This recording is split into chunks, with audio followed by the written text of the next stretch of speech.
So we will move for the first keynote speaker. So the person I will introduce is one of our senior graduate from the space. So his name is Moudilou Dramane. Moudilou is the CEO of 41 Dev. So it's a software development company. So you have company to create amazing experience for their customer. And so Moudilou was part of the first cohort, like me, in the space. And now, thank God, I can say so. Even if we were not ready for him to leave yet, we want him to stay in the house. But thank God, the business is moving forward, and that's why we are working. And Moudilou now we have an office in Cotonou, and with all his teams. So Moudilou was a former LCVP marketing back in 2016 in AIESEC, and created this company, 41 Dev, around 2017. Welcome, Moudilou, and the floor is yours. Thank you very much, Kevin. Thank you very much, Christian, everyone. So it's a great pleasure for me to be here, and I think I hope my experience is going to be inspirational. So welcome to everyone. My name is Moudilou Dramane. I'm the managing director of 41 Dev, software development company. So basically what we do is to provide digital solutions to companies to help them improve their collaboration within the company or improve the experience of their customers. So today we have been able to explore many industries, including health, insurance company, microfinances, and we're trying to get our foot in the banking system too. So this is what we've been doing since 2017, and I'm actually happy to have started this experience and going through it till date. So, well, I think it all started in 2017, just right after my graduation, and the idea actually was to build a company that provides software solutions to other companies. The problem actually started from the experience we had our own in those companies we wanted to provide solutions to. I don't know if you guys, I mean, for Beninese, I don't know if you guys remember how the ecosystem was in 2017, but there was almost no software solutions in this, in this country. Of course, we had the big cops that were doing their best and providing solution the way they could, but the ecosystem was almost empty in terms of digital solutions. And it makes actually processes a little bit longer for customers, final customers, actually sometimes difficult to enjoy the product we're paying for, or to enjoy the experience or the service we're paying for. So we wanted to overcome these problems and actually provide the solution with codes. And the idea was to build 41 Dev and provide software solution to those companies. The thing is, at that time, 2017, was just like, I was just a recent graduate, and I didn't know anything about business. I didn't know anything about software development. And you guys know, knowing a business, knowing an industry, and running business in this industry is already hard. So imagine when you don't know the industry and you have to learn how things work, learn everything concerning the entrepreneurship and managing your team. So it all started there, and with all the challenges we know about entrepreneurship today, it's, aside learning how to run a company, we also had to learn how to manage a team, how to manage our finances, our resources, and so on, manage our own lives. We're humans, and we need to balance our professional lives and personal lives. So it was a big challenge, and it's still a big challenge, by the way. So actually tried our best and make things move. And at that time, we started 2017 with 3, and then we came back to 2. And before starting, when we joined the space, we were a team of 3. And today we're a little bit bigger. We're 12 in the team today, including software developers, designers, project managers, and business developers.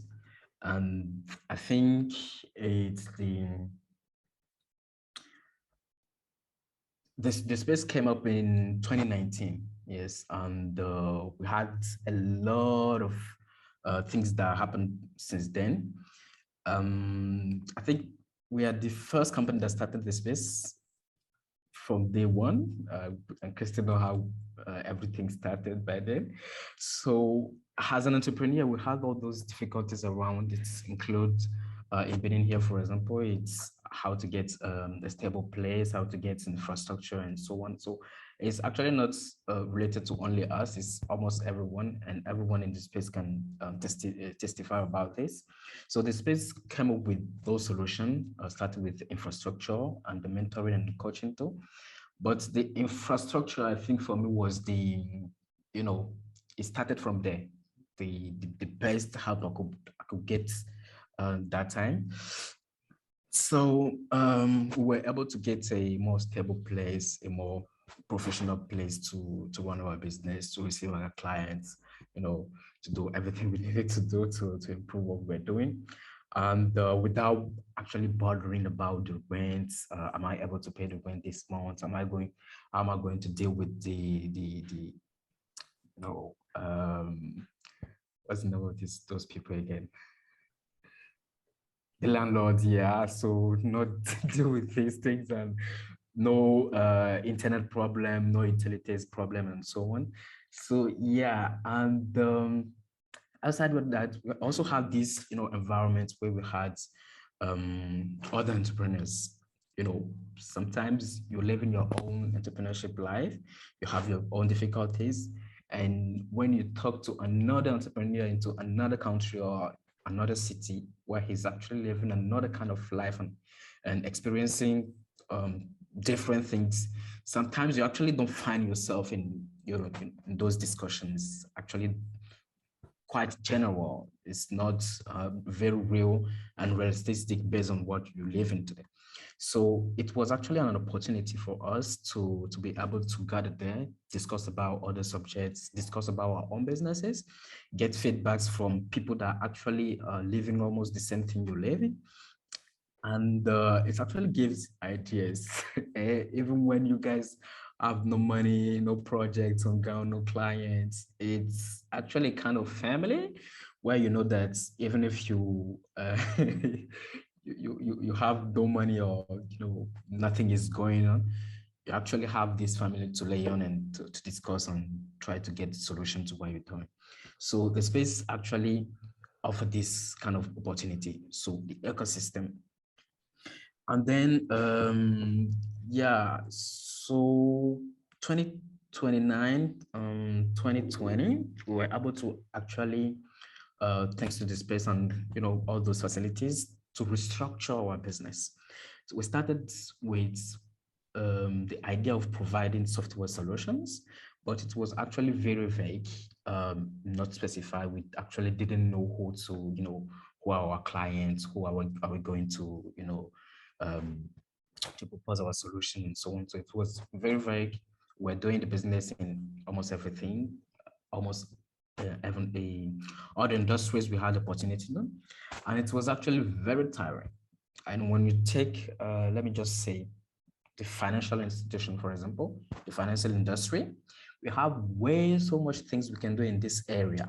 So imagine you're doing finance, insurance, I don't know, the tourism, almost every industry.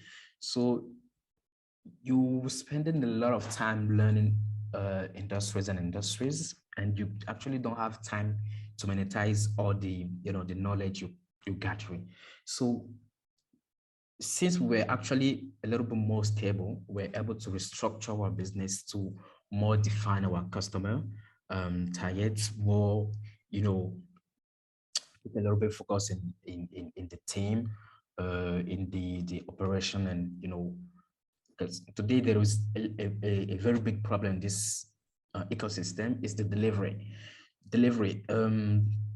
Giving a simple website to someone to code from, from scratch. It's actually a very big challenge. And I actually noticed this, talking to other entrepreneurs in the area. And we actually decided to specify, and at the right beginning, of course, in this part of the business. So be able to take an idea from the idea aspect to a product and be able to scale. So yeah, and this is actually, of course, what I'm saying, thanks to everything we got from this ecosystem, from the space and all the infrastructure and so on and so on. So from then, I think our approach in almost everything changed, and we're able to do things more, professionally, more, actually take our time, not rushing things and so on. And we got to improve a lot about progression, about leading the team, about almost everything. So yeah. And yeah, as I said in the beginning too, there is the coaching and the mentoring part. Being able to run your business and make money, pay your salaries and so on is actually good. But at the end of the day, if yourself as entrepreneur, you are not mentally stable, you are not comfortable with your situation and so on, it's actually difficult to continue doing what you are doing in the company. So getting this coaching and mentorship it actually helped me myself as a person, and also helped me improve my internal processes. And Jenny can testify, thanks to Jenny and Lee. I think Lee is not here, but Jenny is here. So big up, Jenny. And yeah, so as I said, the raw beginning, we were 3 before joining, and today we are 12. The team is getting bigger and bigger. We're not yet millionaires, of course, not in dollars. We're not yet millionaires in dollars, but at least we are able to pay salaries, to cover our costs, and actually to make internal investments. So since 2 months now, we are out of the space. It's sad, but it's not that sad. We're out of the space because we actually needed a little bit, more space, and yeah, so we decided to fly on our own, and it's actually a great pleasure for me to always, partake in this kind of events. The space is organizing, and this opportunity, the space is given to other AIESECers to run their business and make impact in the community. Now, I think Kevin, Bernice, Christian, and everyone here knows that I'm not teaching anything to anyone. Yeah, entrepreneurship is actually very difficult, and we almost every single day need to find a reason to continue. And it's actually not easy at all. And for myself, I don't know for others, for myself, I actually try to focus on, let me just say 2 things. The first thing is the impacts in terms of what we're bringing to other people, to other companies, because what we do is actually to help them collaborate more efficiently. We help them provide better services and better product to their customers. The other impact is actually about ourselves as a team, as persons, because I think people, we all know this sensation when you're actually able to accomplish something, and it's actually very, let me just say it like this. You can actually be proud of accomplishing something very concrete in this world. And it's something I actually try to rely on. Yeah, we all know the situation we're living in, and we all agree that having more resources can actually help us, improve our lives, improve our community, and make more impact. I don't know, I don't want to be talking about money, but I think it's easier to make more impact with $1 million than with $10,000. So money is actually in the whole company, everyone knows that there is no way we're going to be ashamed of talking about money. So yeah, I want to be a millionaire, a billionaire, why not? And yeah, and the second thing is actually determination. So the first thing is impact, the second thing is determination. Some people actually talk about passion, and for me, till now, I actually don't know what is my passion. I just know that when I give myself some, some goals, all I need to know is I need determination. I need to see, to go at the end of this project. So yeah, I try to be, to give myself all the resources I need to accomplish things that I set as goals. So those are things that actually keep me in the game, and I think it's actually this one is, of course, very personal. I'm not saying that it should be, law, not at all. So this is what I think keeps me always, awake by 2 a.m., 3 a.m., working our projects and working our customers' projects. So yeah, I think I'm going to stop by here and take questions if you guys have some. Thank you very much. Thank you. Very good presentation. Yeah. My pleasure. Moudilou, yeah, one question that I would have. Yeah. You are mostly operating in Benin, correct? Yeah. Yeah. How different would sort of the business, the culture, the environment be if you were to operate in another neighboring country? I mean, is there a Benin way of doing things? Is there an African way of doing things? Could you, with your know-how, cross borders and expand your company into neighboring countries? Okay, thank you very much for the question. I think business is business, and knowledge is actually the knowledge in software industry is almost the same thing in Africa, in Benin, in Cote d'Ivoire, in Europe. But what actually changes is the human relation, human relationship, the way you approach people, the way you are, in some companies, in some countries, for example, it's very easy to, to draft your PPT, go to a presentation, you present your software or your solution, and people are glad of it. They think, yeah, this thing can help us. So let's just sign a check and get the solution. But here in Benin, even not only in Benin, I think it's almost in every country in Africa. There is, sometimes you present yourself in the company and you say that, yeah, I'm the managing director of this company, and say, the first question they ask you is, how old are you?